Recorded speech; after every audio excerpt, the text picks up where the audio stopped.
야고보서 오늘 마지막 장입니다. 야고보서 5장 13절에서 우리 20절까지 우리 한 절씩 교독하기로 하겠습니다. 제가 먼저 13절 말씀 봉독합니다. 너희 중에 고난 당하는 자가 있느냐? 그는 기도할 것이요. 즐거워하는 자가 있느냐? 그는 찬송할지니라. 너희 중에 병든 자가 있느냐? 그는 교회의 장로들을 청할 것이요.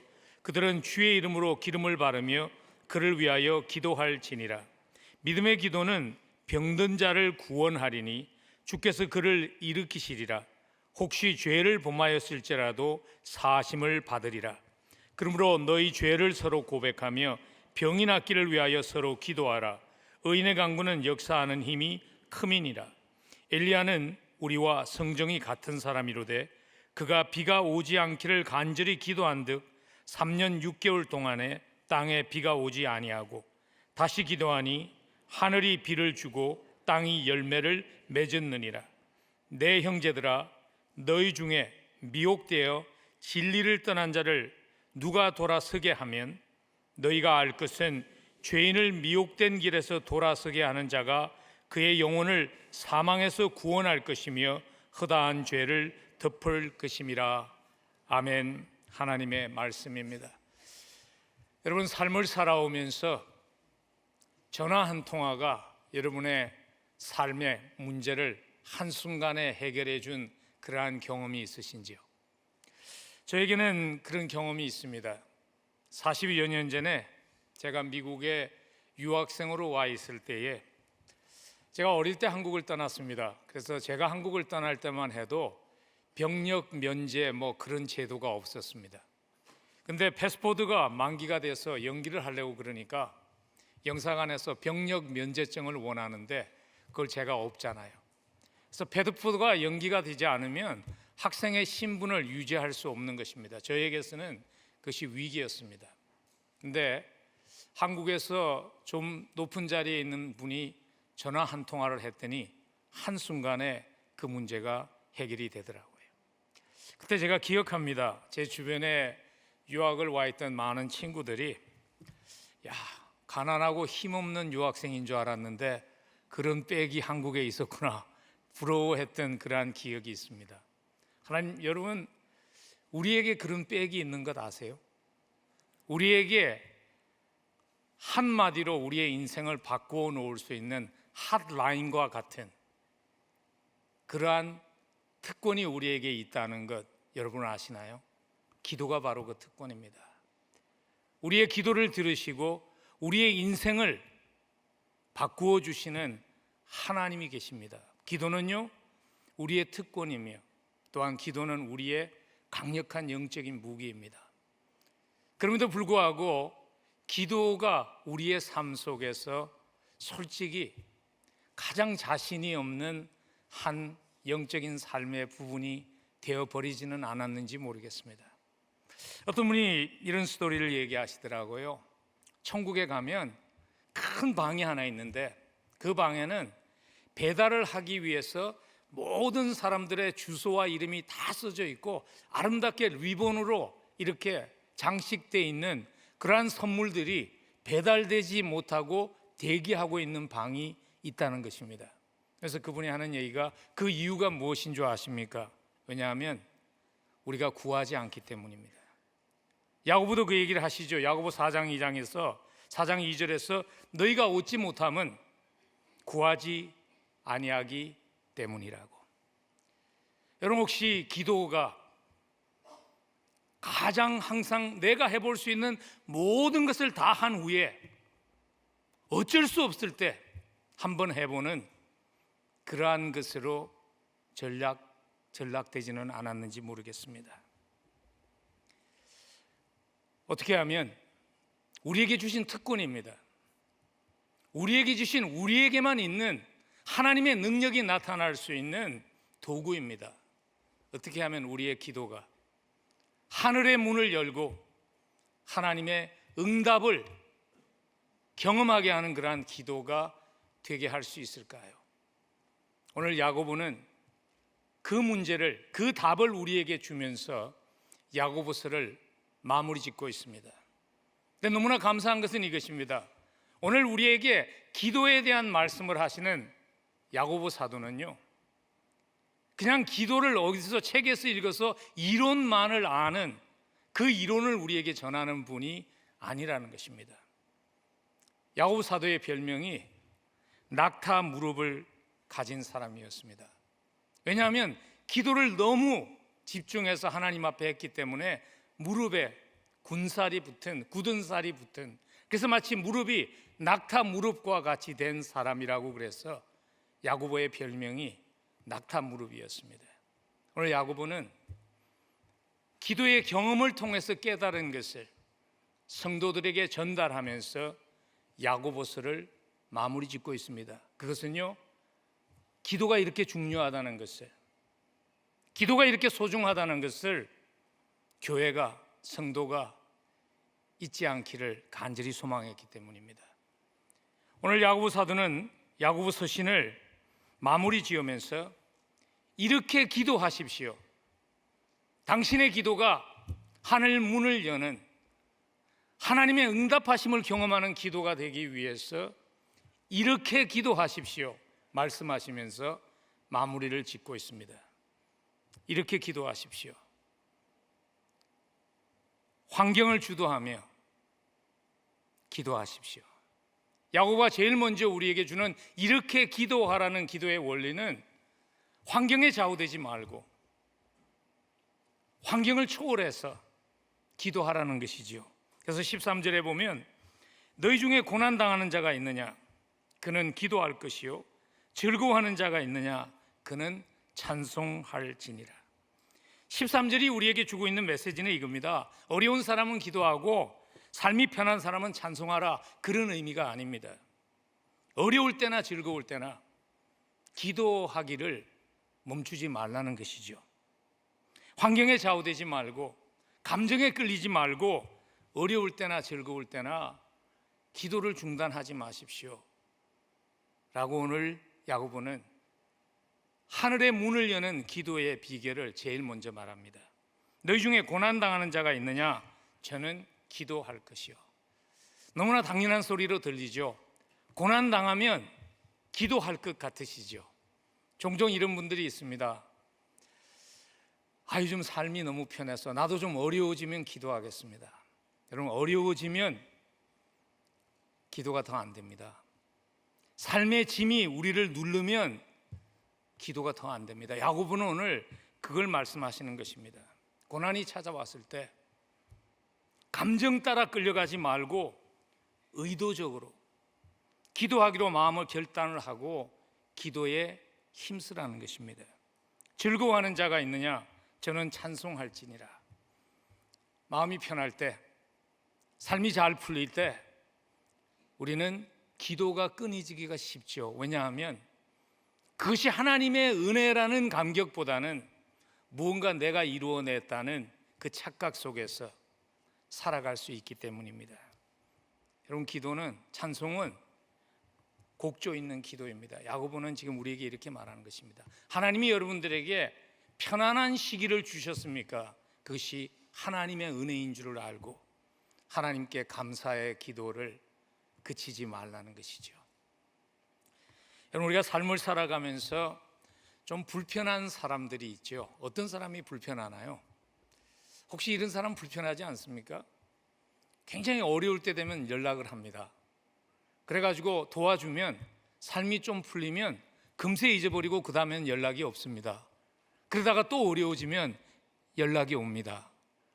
그런 사람들은 별로 기분이 안 좋잖아요. 왜냐하면 나를 이용하는 사람이니까.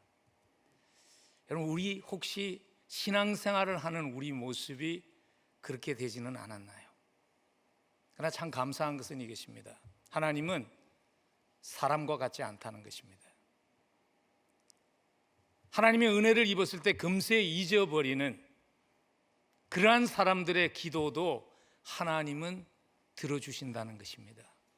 근데 문제는 하나님은 들어주시지만 기도하는 인간 편에서 자칫 잘못하면 낯짝이 있지, 어떻게 기도해 하는 마음이 들 수 있다는 것이 문제죠. 왜냐하면 사탄은 항상 우리가 하나님 앞에 기도로 매달리며 나가지 못하도록 방해하기 때문입니다. 그래서 야고보 사도는 오늘 우리에게 말씀하십니다. 하나님이 편안한 시간을 주셨습니까? 여러분의 삶 속에 감사의 기도가 끊이지 않도록 깨어 있으십시오.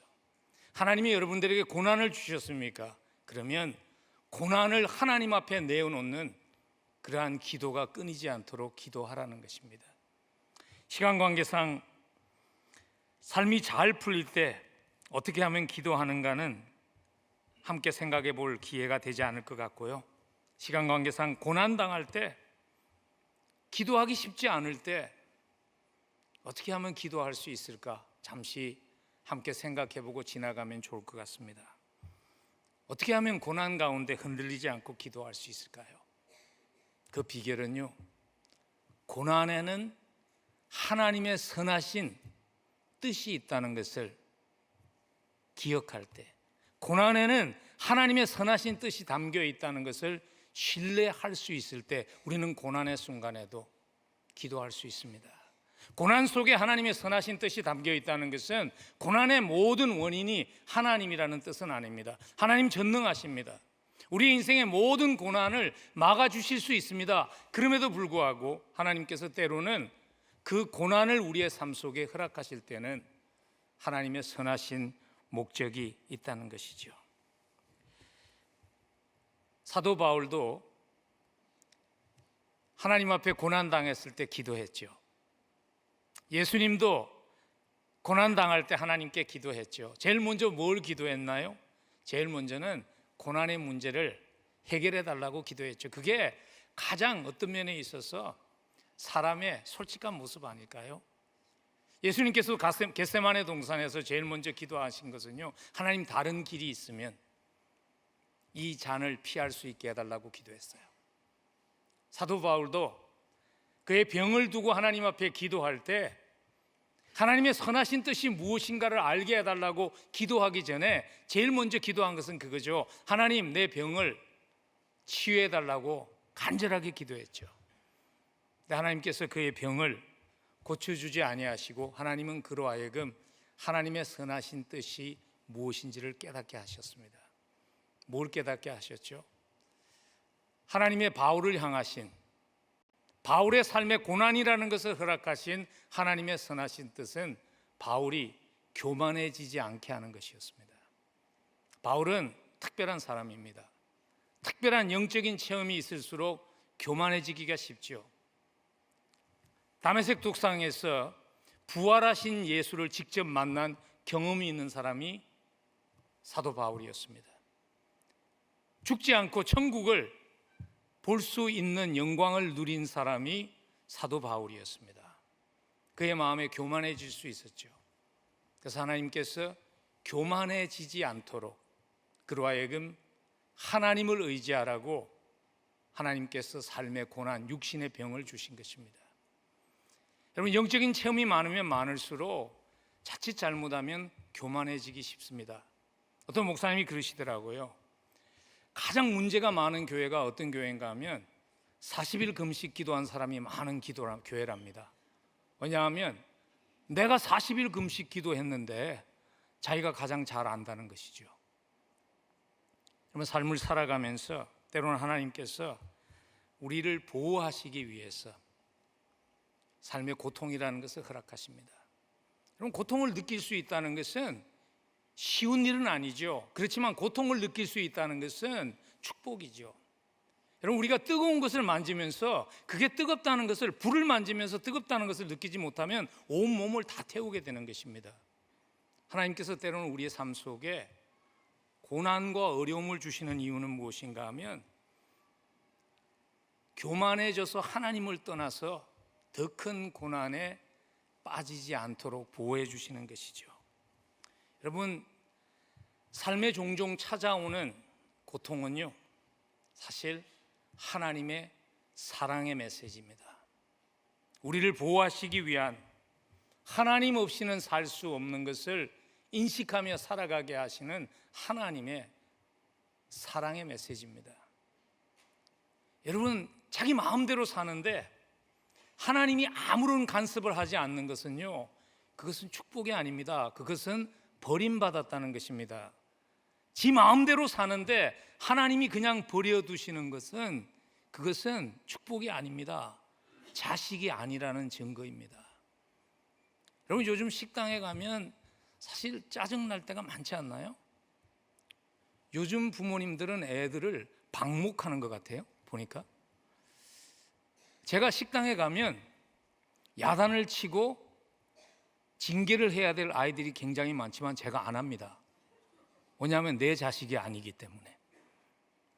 여러분, 하나님이 징계하시는 것은요, 사랑입니다. 그래서 이브리서 12장 6절에 주께서 그 사랑하시는 자를 징계하신다, 그렇게 얘기하십니다. 사랑하시기 때문에.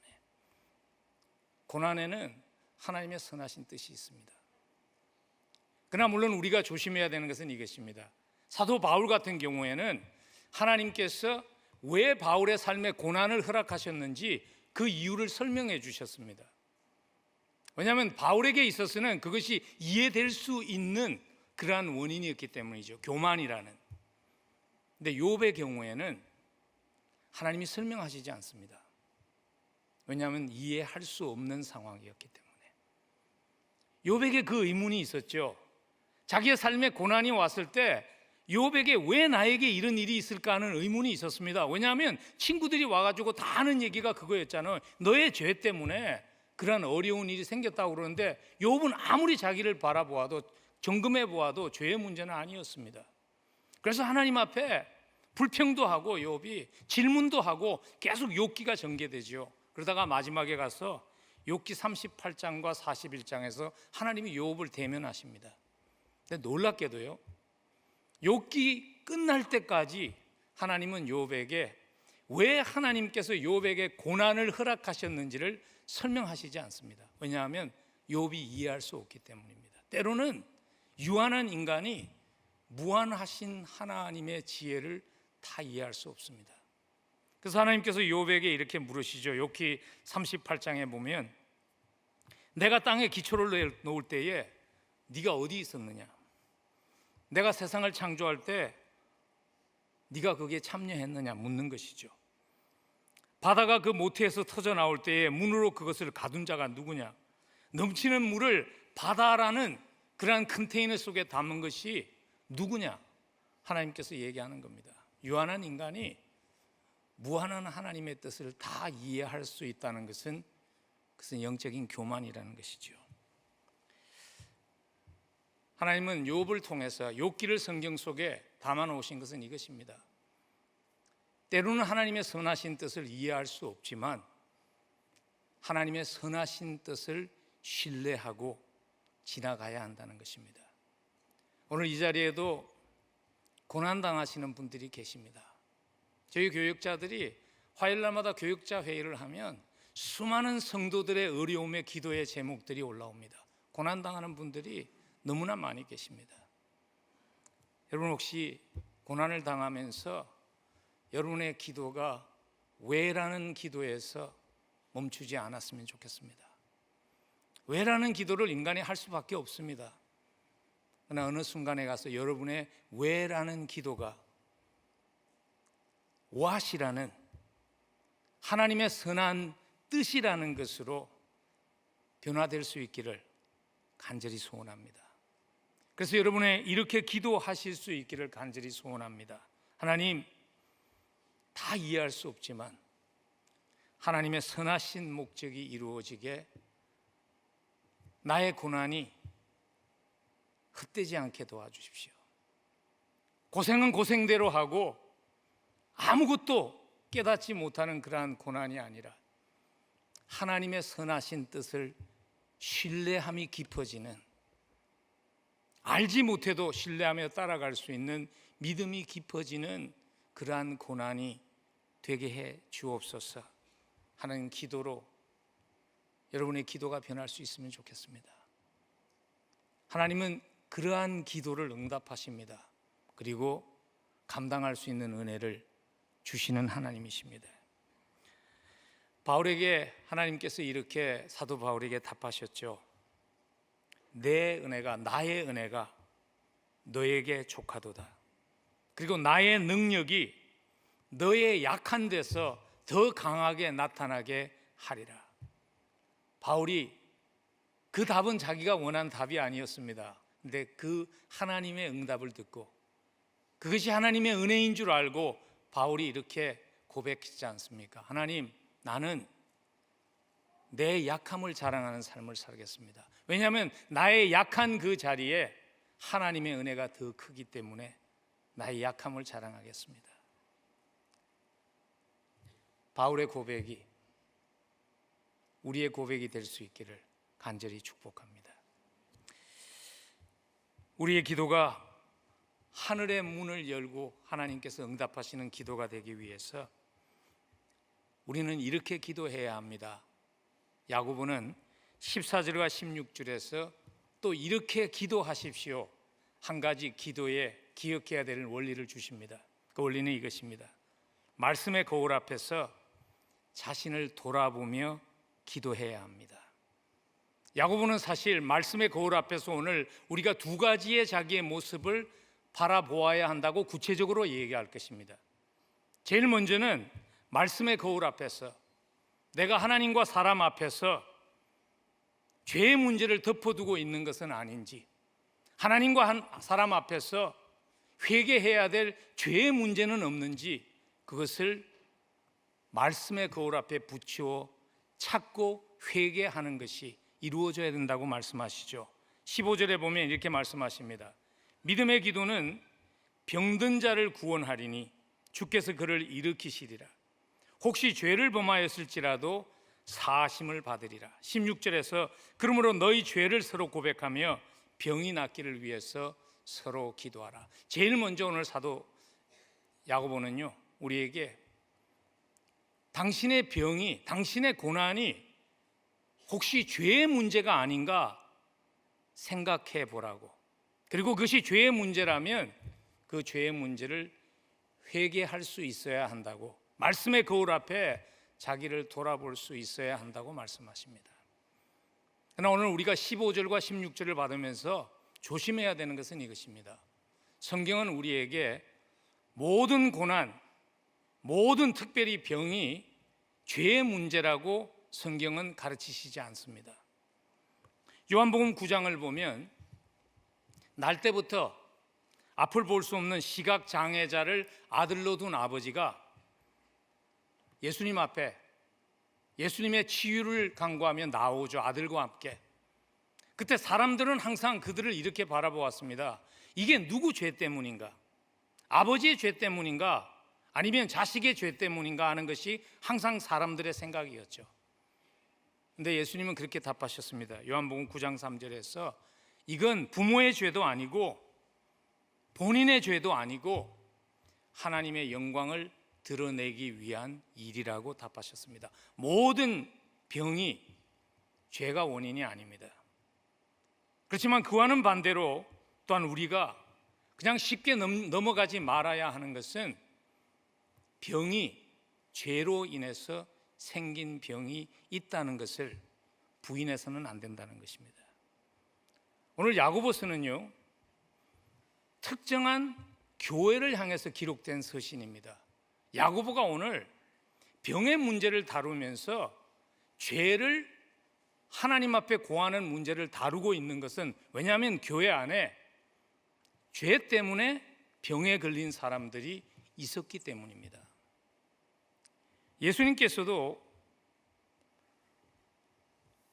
요한복음 5장에 보면은 베데스다 연못에서 38년 동안 몸을 움직일 수 없었던 사람을 고쳐주시죠. 그리고 치유하고 나셔서 예수님이 그에게 이렇게 경고하십니다. 요한복음 5장 14절에서 보라, 내가 나았으니 더 심한 것이 생기지 않게 다시는 죄를 범하지 말라. 예수님이 그렇게 얘기하신 것입니다. 38년 된 병자의 문제는, 그 병은 죄 때문에 생긴 거라는 것이죠. 그리고 이제 치유를 받았으니까 다시는 더 죄를 짓지 말라고 경고하십니다. 여러분, 오늘날 교회 안에 보면 이 두 가지의 태도가 극단적으로 있는 것 같아요. 그래서 어떤 경우에는 보면 모든 병을 죄로 관조합니다. 그래서 특별히 기도하시는 분들 가운데 지금 몸도 아파 죽겠는데 그 사람에게 죄책감만 더하게 하는 그러한 모습들을 불행하게도 종종 보게 됩니다. 그리고 그와는 반대로요, 고난과 병이 죄로 인한 것입니다. 그럼에도 불구하고 하나님의 세밀한 음성을 거부하며 교만하게 살아가는 또 다른 극단적인 모습이 있다는 것입니다. 제가 오늘 말씀을 준비하며 이 예화를 나누어야 할까 나누지 않아야 할까 많이 망설였습니다. 왜냐하면 마치 급주기 위해서 만들어낸 스토리라고 오해할 수 있기 때문입니다. 그리고 제 자신도 이게 정말 일어난 일이라는 확신이 없으면 전하기 참 어려운 스토리이기 때문입니다. 제가 여러분들에게 나누는 이유는 이것입니다. 이 스토리를 저에게 전해주신 분이 제가 신뢰할 수 있는 분이기 때문입니다. 아마 여러분들 가운데 성경을 공부하는 분들이 계시죠. 분명히 그런 분들은 이분의 성함을 또는 이분의 책을 읽으신 분들이 많습니다. 복음주의의 대학자입니다. D.A. 칼슨이라는 분. 그분이 제가 신학교 다닐 때 한 번은 이런 스토리를 얘기해 주세요. 자기가 신학생일 때 캐나다 출신인데 토론토에서 신학교를 다닐 때 자기의 스승이었던 분이 자기의 목회의 경험을 제자인 자기들에게 나누었다는 것입니다. 그리고 그 스토리는 이런 스토리입니다. 캐나다의 어떤 시골의 아주 작은 교회에서 담임 목회를 하는데 그 교회는 너무나 세속적인 교회였습니다. 그래서 교회라기보다는 마치 노동조합과 같은 곳이었다고, 그리고 특별히 교회에서 직분을 받은 리더들이 자기의 이권을 위해서 마음대로 하나님의 이름을 팔고 이용하는 그러한 교회였습니다. 젊은 목회자가 가서 3년 동안 그들을 만나서 회개하라고 지적도 하고 설득도 하고 했지만은 아무런 효과가 없었습니다. 그래서 이 젊은 목회자가 사임할 것을 결정하고 하나님께 이렇게 기도한 것입니다. 하나님, 종은 이 문제를 해결할 수 있는 힘이 없습니다.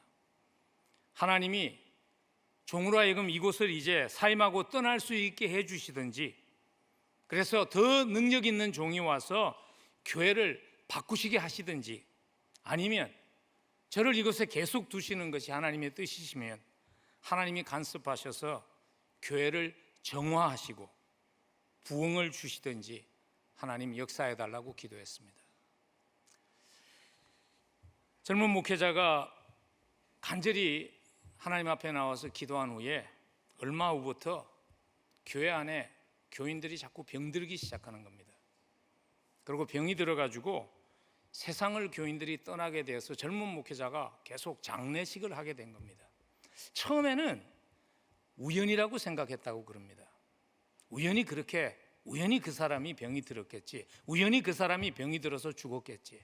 그런데 그 해가 다 가기 전에 34명의 교인이 병으로 세상을 떠났습니다. 그런데 대부분이, 그 34명 중에 대부분이 그 교회의 직분자였습니다. 그리고 바로 그 다음 해에, 여러분 생각해 보십시오. 시골의 작은 교회입니다. 34명의 직분자가 병으로 세상을 떠났습니다. 그런데 그 다음 해에요, 200명의 새 교우들이 복음을 받아들이고 세례를 받는 대부흥이 그 교회에서 일어난 것입니다. 이런 기도는 조심해서 해야 되겠죠. 왜냐하면 기도한 사람이 먼저 갈 수도 있으니까. 여러분, 하나님은 바로 우리 곁에 계신 분이십니다. 하나님은 그냥 멀리 계신, 그래서 우리의 삶에 아무런 상관이 없으신, 내가 필요할 때 종종 무언가를 주는 산타크로스와 같은 하나님이 아닙니다. 우리가 신앙생활을 하면서 하나님을 향한 두려움이 사라지지 않도록 깨어 있어야 합니다. 제가 아마 다른 신학교에 가서 젊은 목회자들에게 목회를 강의하면 저에게도 나눌 스토리가 있죠.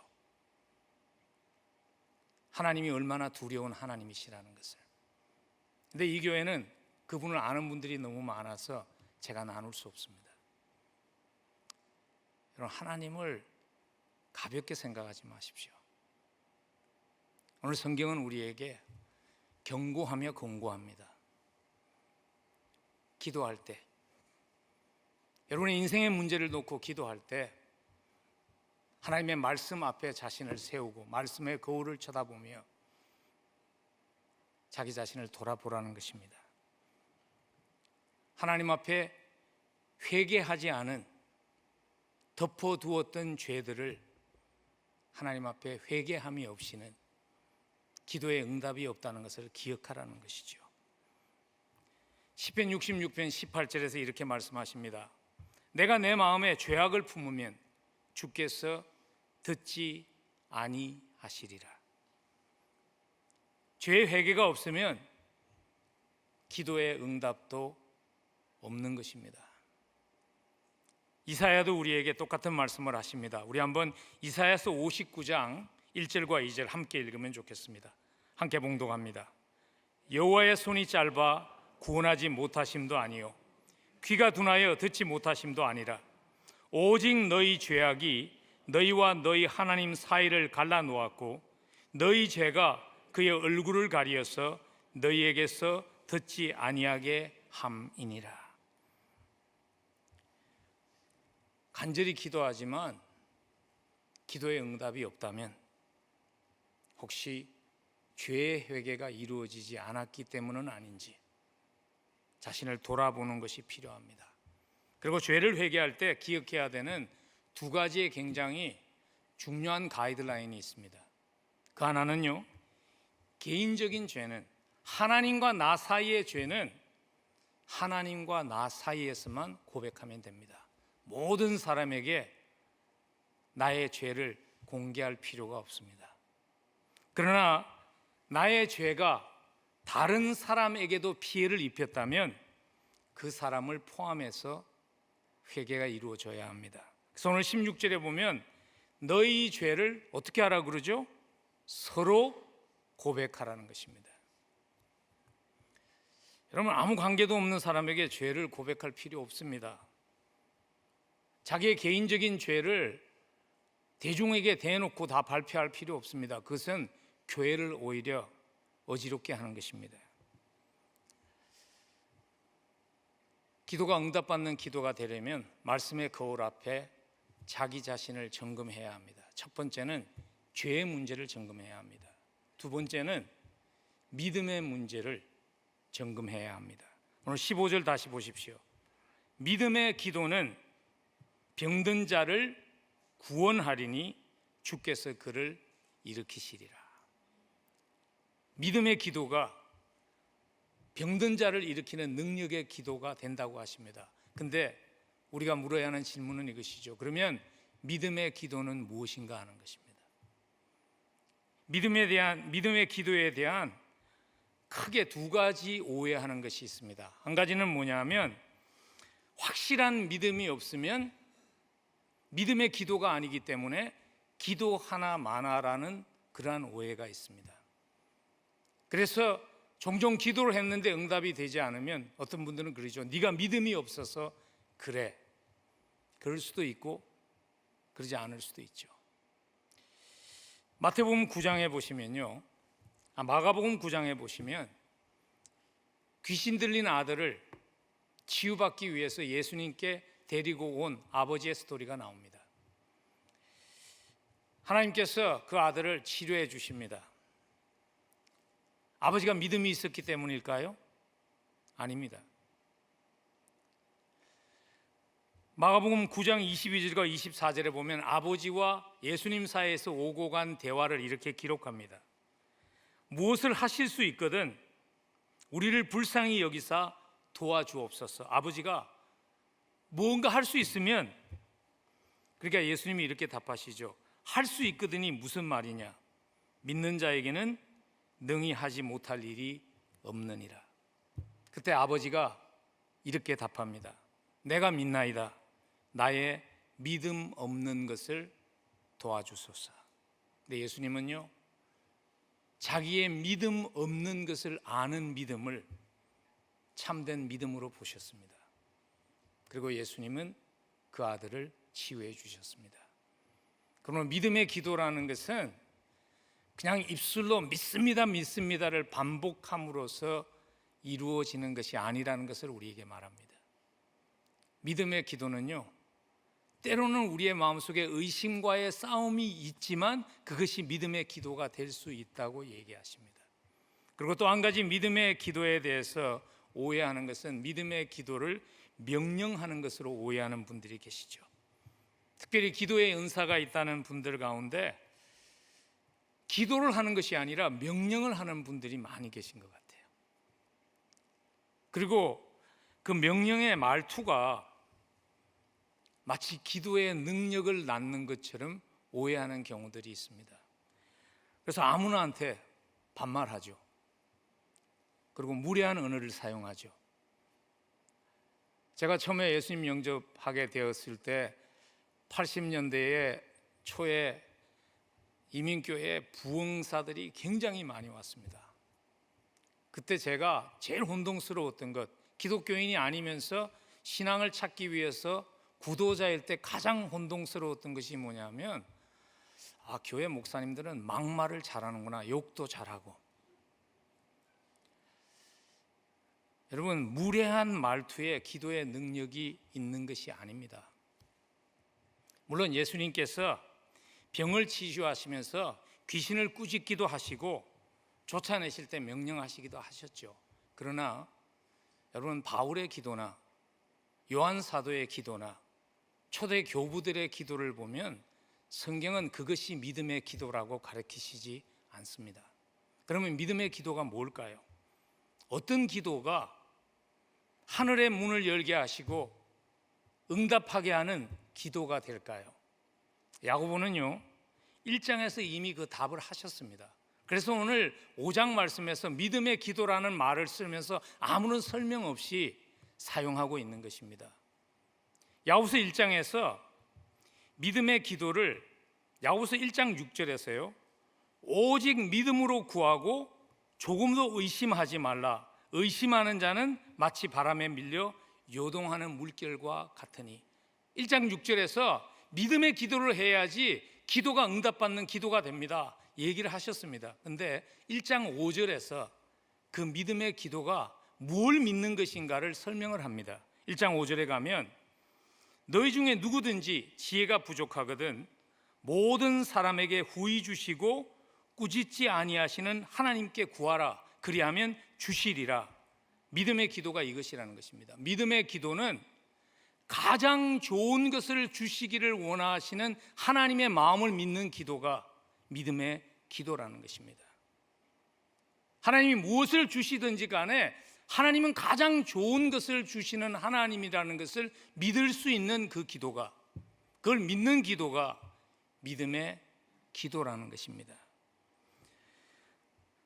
하나님의 가장 좋은 것을 원하시는 하나님의 선하신 뜻을 한마디로 잘 요약한 성경 구절이 로마서 8장 32절입니다. 우리 한번 함께 읽으면 좋겠습니다. 함께 읽습니다. 로마서 8장 32절.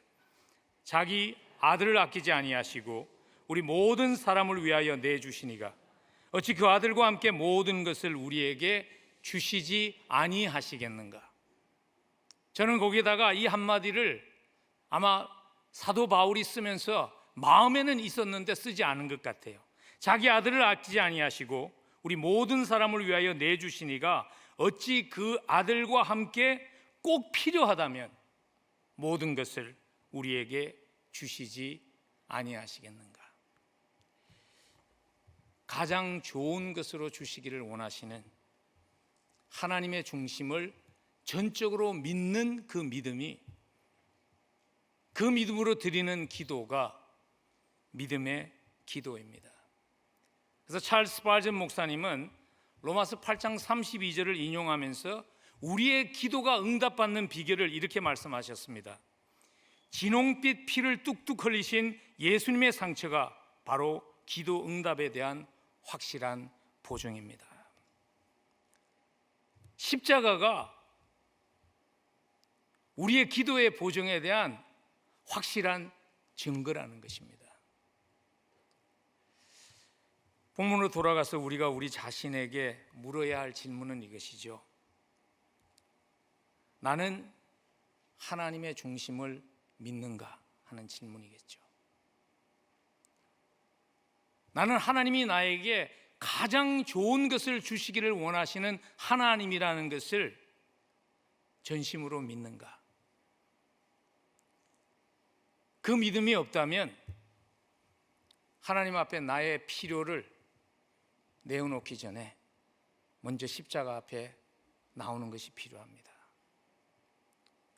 십자가를 통해서 내가 받은 사랑과 십자가를 통해서 내가 받은 은혜가 먼저 내 가슴을 채울 때 우리는 하나님 앞에 믿음의 기도를 드릴 수 있게 됩니다.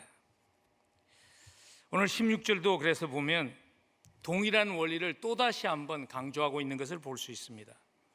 그러므로 너희 죄를 서로 고백하며 병이 낫기를 위해서 서로 기도하라. 의인의 간구는 역사하는 힘이 큼이라. 오늘 이 구절을 문맥 속에서 보지 않기 때문에 많은 분들이 오해를 합니다. 의인이 되기 전에는 간구에도 의미가 없구나. 지금 그 말씀하는 것 아니죠. 자기의 죄를 서로 고백하고 병 낫기를 위해서 서로 기도하는 그 사람들의 기도가 바로 의인의 기도라는 것입니다.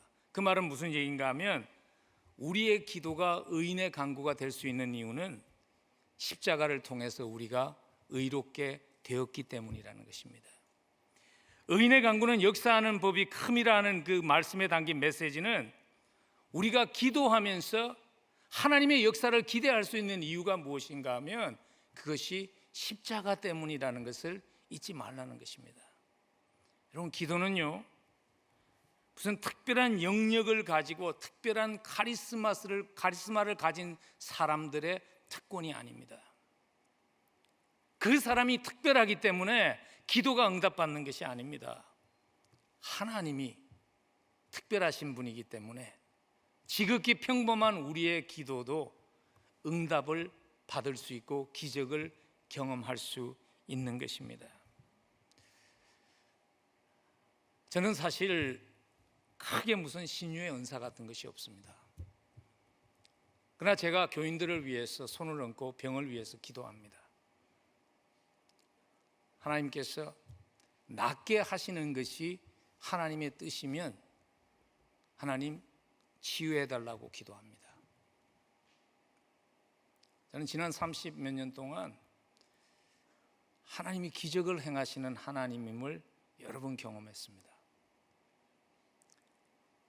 제가 오래전에도 한번 나눈 경험이 있겠지만 한 번은 월요일날 아침에 전화가 왔습니다. 급하다고 목사님 답장을 좀 해달라고 전화가 왔는데 제가 월요일날, 예전에는 제가 월요일날 쉬었기 때문에 메시지를 점검을 안 했습니다. 화요일날 아침에 메시지를 점검하니까 그분이 전화를 한 거예요. 그래서 제가 전화를 드렸어요. 왜냐하면 주일날 수술을 받기 전에 제가 기도했거든요, 그분을 위해서. 화요일날 전화를 했더니 저쪽 끝에서 저에게 막 흥분해서 하는 소리가 뭐냐면 목사님 없어졌어요. 뭐가 없어졌어요? 남편이 없어졌어요? 남편이 수술 받으러 가야 되는데 아닙니다. 수술 받기 위해서 엑스레이를 찍을 때 분명히 있었던 그게 수술을 받는 날 아침에 다시 점검하니까 없어졌다는 겁니다.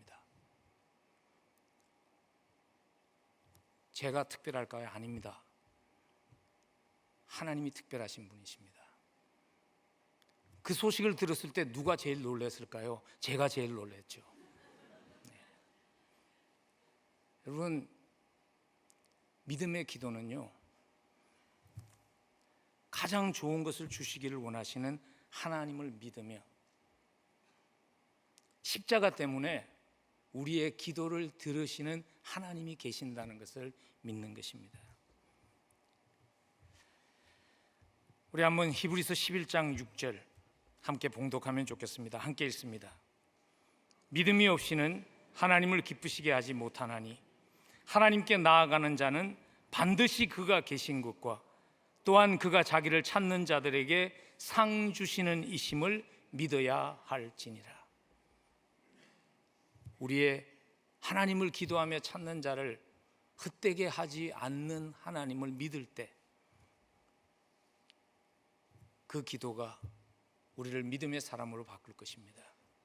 그 확신 가지고 여러분의 기도의 무릎이 더 강건해질 수 있기를 간절히 축복합니다. 마지막으로 오늘 야고보서는 우리에게 이렇게 기도하라고 말씀하십니다. 말씀에 순종하며 간절히 기도하라고 말씀하십니다. 오늘 17절과 18절에서 엘리야라는 구약의 선지자를 등장시키는 이유가 무엇인가 하면 엘리야가 보여주었던 기도의 모범이 불가능한 일이었지만은 그럼에도 불구하고 하나님의 말씀에 순종해서 간절히 기도한 결과로서 오늘 그를 모델로 우리에게 소개하는 것이죠. 17절 보면 그가 비 오지 않기를 간절히 기도한즉 비가 오지 않고 다시 기도하니 하늘이 비를 주었다고. 여러분, 비가 오지 않도록 기도하는 것, 그거 참 하나님의 말씀 의지하지 않으면 할 수 없는 일입니다. 여러분, 혹시 우리는 기도하면서 하나님의 말씀을 의지하고 하나님의 약속을 의지하고 기도하기보다는 혹시 내가 판단하고 그래서 가능한 일인지 아닌지를 내가 먼저 판단한 후에 간절히 기도하고 있는 것은 아닐까요?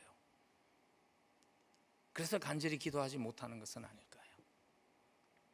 오래전에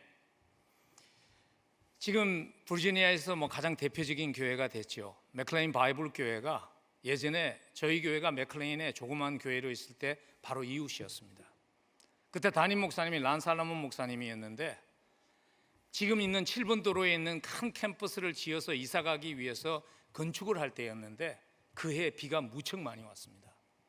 그래서 란살로몬 목사님이 교인들에게 부탁을 했습니다. 비를 먹게 해달라고 여러분 기도해 주십시오. 비가 너무 오니까 지금 기초를 놓을 수가 없다고. 그러고 나서 그 다음 주에 비가 멎었을까요? 안 멎었을까요? 더 많이 왔습니다. 그 다음 날 란살로몬 목사님이 강단에서 물었습니다. 지난주에 비를 먹게 해달라고 기도의 부탁을 드렸는데 몇 분이나 비를 먹게 해달라고 기도하셨습니까? 기도하신 분들 한번 손 들어 보십시오. 몇 명 없었습니다. 왜 기도하지 않았을까요? 아마 이런 마음이 있을지 모르죠. 어떤 분들은 아니 우리 교회 건축 때문에 하나님이 꼭 비를 멈춰야 할 이유가 있을까? 그건 너무 좀 셀피시한 그러한 기도다. 그래서 하지 않은 사람들도 있겠죠. 그러나 대부분의 많은 사람들은요, 이런 생각 때문에 기도하지 않은 겁니다. 내가 엘리야도 아니고 내가 기도한다고 비가 못 갔어? 그래서 기도 안 한 것이죠. 오늘 야고보 사도가요, 기도에 대한 문제를 다루면서 그게 기도하는 사람들에게 가장 큰 걸림돌이 된다는 것을 알았습니다. 그래서 제일 먼저 엘리야의 기도의 모델을 소개하면서 제일 먼저 이렇게 기록한 것입니다. 엘리야는 우리와 성정이 같은 사람이로되. 엘리야가 특별하지 않다는 것입니다. 하나님이 특별한 것이지 엘리야가 특별한 것이 아니라는 것입니다. 우리와 같이 낙심도 하고 우리와 같이 실수도 하지만 그런 엘리야를 통해서 비가 3년 반 동안 멎었던 이유는 무엇인가 하면 하나님이 특별한 분이라는 겁니다. 그리고 엘리야에게서 우리가 배워야 할 것은 무엇인가 하면 부족하지만 하나님 앞에 간절히 매달린 것이라는 것을. 저가 비 오지 않기를 간절히 기도했다고. 그리고 비 오기를 또 간절히 기도했다고. 성경에 비가 오지 않게 하기 위해서 엘리야가 간절히 기도한 것에 대한 기록은 없습니다. 그렇지만 다시 비가 오게 하기 위해서 간절히 기도했던 엘리야의 모습은 열왕기상 18장에 보면 42절 이후에 기록되어 있습니다. 엘리야가 갈멜산 꼭대기로 올라가서 땅에 꿇어 엎드려 그 얼굴을 무릎 사이에 넣고 그 사원에게 이르되 올라가 바다 쪽을 바라보라. 제가 올라가 바라보고 말하되 아무것도 없나이다. 가서 7번까지 다시 가라. 하나님이 비를 주시겠다고 약속하셨습니다. 엘리야에게는요 그 간절함이 있었습니다. 여러분, 중동에서 비가 오지 않는다는 것은 죽음을 의미하는 것입니다. 모든 것이 죽는 것입니다. 엘리야에게는 하나님의 은혜로 죽은 이 세상이 다시 살아나기를 바라는 간절함이 있었습니다. 비를 오시게 하는 분이 하나님이라는 것을 믿었고, 구름 한 조각 없었지만 7번씩 사환을 돌려보내면서 그는 하나님 앞에 간절히 매달렸습니다. 여러분, 혹시 나는 왜 기도를 하는데 나의 기도는 응답이 없을까 하는 의문을 가지고 계신다면 우리 자신에게 이 질문을 하면 좋겠습니다. 나는 간절히 기도하는가? 나는 정말 기도 외에는 다른 길이 없다고 간절히 기도하는가? 여러분, 하나님의 아들이신 예수님도 간절히 기도하셨습니다. 성난 파도를 잔잔하게 하실 수 있고 죽은 사람을 일으키실 수 있는 예수님도 그런 능력을 가졌지만 그냥 기도하지 않았습니다. 간절히 기도했습니다. 누가복음 22장 44절을 보면요, 이렇게 기록합니다. 예수께서 힘쓰고 애써 더욱 간절히 기도하시니 땀이 땅에 떨어지는 핏방울같이 되더라. 힘쓰고 애써 더욱 간절히 예수님이 기도하셨습니다. 여러분, 십자가의 승리는요 겟세마네 기도의 승리에서 이미 이루어진 것이라는 것을 우리가 잊지 않았으면 좋겠습니다. 여러분, 우리가 간절히 기도하지 못한다면 그 이유가 뭘까요? 저는 두 가지 이유가 있다고 생각합니다. 한 가지는 우리에게는 기도 외에도 다른 방법이 많이 있다는 생각이 있기 때문 아닐까요? 나에게 만일 기도 외에는 이런 일이 일어날 수 없다는 확신이 있다면 간절히 기도하지 않겠습니까? 또 한 가지 이유는 이것 아닐까요? 간절히 기도해봐야 소용없다는 생각이 있기 때문에. 왜냐하면 기도하고 있는 대상이 되시는 하나님이 너무 작은 하나님이시기 때문에, 나의 지식과 나의 능력에 맞추어서 나의 수준으로 하나님을 작게 만들었기 때문에 간절히 기도하지 못하는 것은 아닐까요? 야고보 사도가 서신을 마무리 지으면서요 기도라는 주제로 마무리 짓고 있는 이유가 그것입니다. 왜냐하면 기도의 능력을 잃어버린 교회들을 깨우기 위해서 지금 야고보는, 여러분, 우리가 기도의 능력을 잊은 것은 아닙니까? 외치고 있는 것입니다. 야고보서 전체가 강조하고 있는 1장부터 5장 전반부까지 강조하고 있는 여러분의 믿음은 참 믿음입니까? 하는 그 주제에 대한 답 기억하시죠? 참 믿음이라면 말이 변합니다. 참 믿음이라면 세상의 가난한 자를 향한 태도가 변합니다. 참 믿음이라면 세상에서 살아가는 모습이 변한다는 그 세 가지의 주제를 야고보서가 다룬 후에 마지막에 기도로서 결론을 맺는 이유는 이것입니다. 그 세 가지를 살아내게 하는 능력이 기도에 있다는 것을 잊어버리지 말라는 것입니다. 우리는 기도할 때요 우리의 말이 변합니다.